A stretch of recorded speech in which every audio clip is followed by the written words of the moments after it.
Workers at Royal Mail are set to go on strike over 4 days in August and September. The reason for those strikes should be familiar by now, with company management offering staff a pay rise well below inflation. In other words, a real terms pay cut. Their proposal is that those who keep the company going, including during the pandemic, should now get poorer.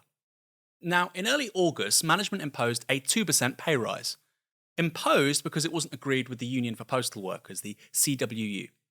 Management claimed to be offering an additional 3.5% subject to changes, meaning a pay increase of as much as 5.5%. But that offer, well below inflation anyway, is misleading. 1.5% is based on signing away numerous terms and conditions, and a £500 bonus would only happen if certain targets are met, targets which workers say are designed to be impossible to meet. So the actual pay deal on offer is 2%. Inflation is 10% and is expected to get much higher this year, which means postal workers are being offered a real terms pay cut of at least 8% this year. Their wages will be able to buy 8% less stuff. In the background to all of this is the claim made by Royal Mail management that the business is losing £1 million a day. Sounds bad, but £1 million a day is such a memorable, convenient number, isn't it? Well, that's because it's a soundbite. It also isn't true, not in a meaningful sense anyway. Indeed, the group's adjusted operating profit for the year to March was £758 million. Sounds like a lot of money. In other words, this is a very profitable business. That £1 million figure is, according to management, why any pay increase can only be paid for with meaningful business change. Sounds like blackmail, doesn't it? We're in a dire situation and can only give you a crappy pay rise, which still sees you getting much poorer if you agree to inferior conditions. If you read that, you wouldn't think the business has been turning a healthy profit for years. But that's the point, because the intended audience for that £1 million a day figure is not Royal Mail employees or even shareholders. It's you. Company bosses have seen the extraordinary support for rail workers and they know they can't afford a repeat performance. They don't want another Mick Lynch. So let's look at the facts. In its financial statement for last year, the Royal Mail Group reported an adjusted operating profit of £758 million. That wasn't a blip, a one-off. The group made profits of £325 million in 2020 and over £700 million in 2021. Yet even in these good times, workers received either below inflation pay rises or broadly in line with inflation, despite working through the pandemic. For the company's shareholders, however, it's a very different story. Unlike workers, they've shared in the success of the business. Over the last 5 years, management has paid £884 million in dividends. So there's money, and business is healthy. So healthy that the Royal Mail Group spent £210 million buying Canadian trucking giant Rosenau Transport just last year. But I thought they were losing £1 million a day after all. That's what you read in the newspapers. What makes those media briefings even worse is that Royal Mail management are on megabucks salaries, no surprise there. Say hello to Simon Thompson, he's the group's CEO. Royal Mail has 2 of those, by the way, more of that in a moment. Last year, Thompson earned £753,000 as well as £140,000 in bonuses, despite the company facing an investigation over missed delivery targets. Imagine getting a £140,000 bonus while being investigated. You would think that was bizarre in most places, right? Well, not in corporate Britain, it turns out. Last year, Thompson's actual pay was 23 times that of an average company employee. Average, not lowest. Not unusual, you might say, and you'd be right. But here's where it gets interesting, because that was an increase, up from 20 times a year earlier. Presumably, this is what the business school execs mean by modernisation.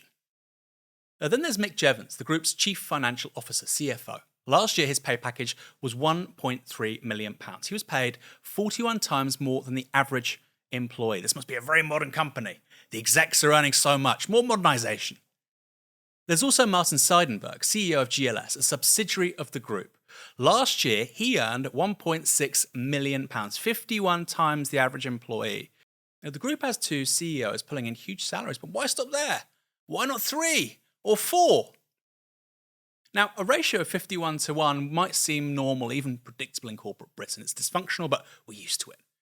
But for context, there's an organisation you might have heard of that has a ratio of less than 10 to 1 between highest and lowest earners. Not highest to average, highest to lowest. It's called the British Army. While a newly minted private earns £21,000 a year, the Chief of the General Staff will be on less than 10 times that. But the Royal Mail Group should have something more like a 50 to 1 ratio. Actually, in reality, it's far beyond that. What's so special about these guys? We'd love to know. Worse even than Jevons, Thompson, Seidenberg is how former CEO Rico Back received a £5.8 million golden handshake on starting the job in 2018. £5.8 million. Despite that king's ransom, he worked from home for the next 2 years at this mansion on the shores of Lake Geneva. This could be the swanky hideout of a Bond villain, but no, it's the guy who until recently directed a 400-year-old British institution.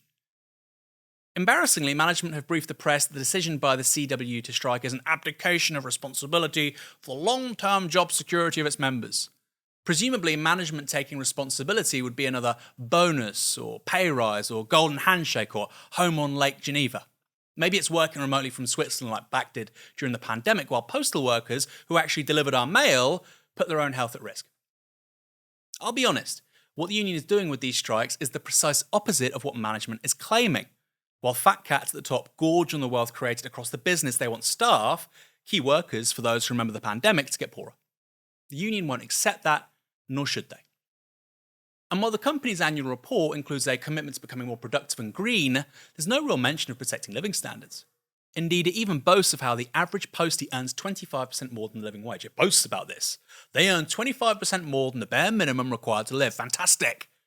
Forget caring for a family or saving for old age or buying a home, they can scrape by. What more do they want? They're the greedy ones, not the guys pulling in £1 million a year.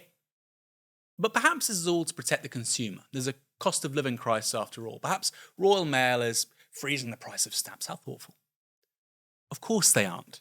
Despite offering staff a 2% pay rise, well below inflation, first-class stamps are set to rise by 11%. Company management have even said they'll probably raise prices again this year because, inflation. We see this repeatedly. Tell workers times are tough and that their wages can't hope to keep up with inflation, and tell consumers that inflation is so high you have to jack up prices. After that, management give themselves some bonuses and pay massive dividends to shareholders. Indeed, part of the Royal Mail's planned shake-up, which relates to that extra 1.5% pay rise, is for postal workers to start later in the day with deliveries, for some being delayed until as late as 5 p.m, which you would think defeats the purpose of that pricier first-class delivery. It's no coincidence that the Royal Mail was privatised in 2013, of course. The idea of 5 p.m. letter deliveries would have sounded outlandish and absurd before then. And it's privatisation which explains the wider logic here. When Vince Cable opted to privatise the Royal Mail in 2013, he was advised to sell at £3.30 a share by the bankers advising him. Any more and the big institutions wouldn't buy. The result? The Royal Mail offer was oversubscribed by 24 times, and a subsequent report found it had been underpriced by £1 billion, money which went into the pockets of investors but which rightly belonged to the taxpayer. Since then, management has been raking it in. Like I say, they even get bonuses for failure, and shareholders take their dividends. Those at the bottom of the food chain are the actual people delivering your letters, postal workers, who are just expected to get poorer. Investors, bosses and shareholders first, customers the taxpayer, and workers last.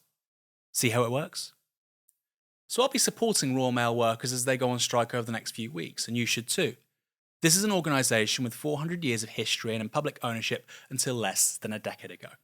Now millionaire bosses are boasting about how employees earn 25 grand a year and can presumably afford to get poorer.